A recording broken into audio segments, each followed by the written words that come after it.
You are at Late Rant, where I rant about whatever my $15 a month plus patrons want me to rant about. You can get one of these by being one of those. This one's for Z Crust, who says, rant about Nekojiro So and or the weirdest, most surreal pieces of media you have consumed.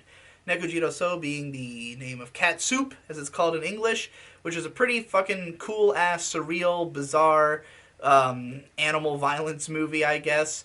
I watched it really baked like a year and a half ago, and I barely remember it because I was high out of my mind, but it was fucking awesome. It's definitely a movie to watch while stoned. But, I'm somebody who's gone out of my way to seek out surreal and bizarre pieces of media. Like, I remember one time going on TV tropes and just going to the surrealism page and just, like, trying to consume systematically the stuff that was on the list. The main things I remember are 12 Ounce Mouse, which is a cartoon show that I love and is very fucking strange. And Yume Nikki, which is at this point become sort of a cult phenomenon. So, and I've already ranted about it before.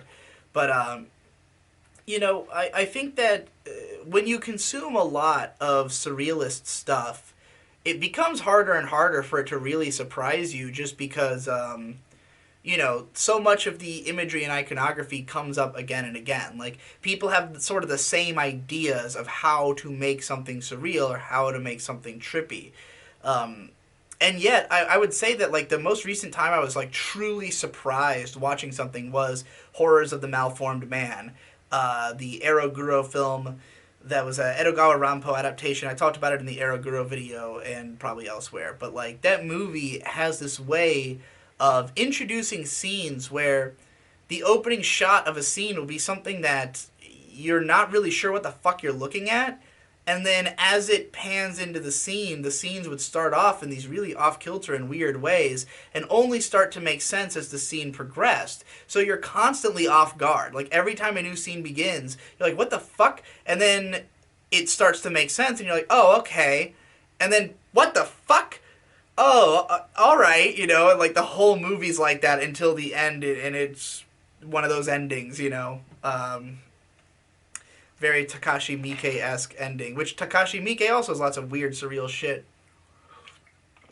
So it's like, I guess I'm less, it's less about how surreal something is and more about, like, the technique it uses to be surreal, that would continue to, like, blow your mind or amaze you or make you think, wow, I've never seen that before. I mean, Cat Soup was definitely, it's pretty out there. I mean, a lot of the, like, the background art and stuff like that gave me, like, a Salvador Dali kind of vibe. It was like, it's not totally alien, but, just the, like, logic behind the actions of the characters maybe is a little bit weirder. But, eventually you just start breaking your mind when you consume enough of this shit. So, yeah, I'm trying to think if there is, like, an individual weirdest, most surreal thing I've seen, but it's hard to say. They're all pretty fucking weird.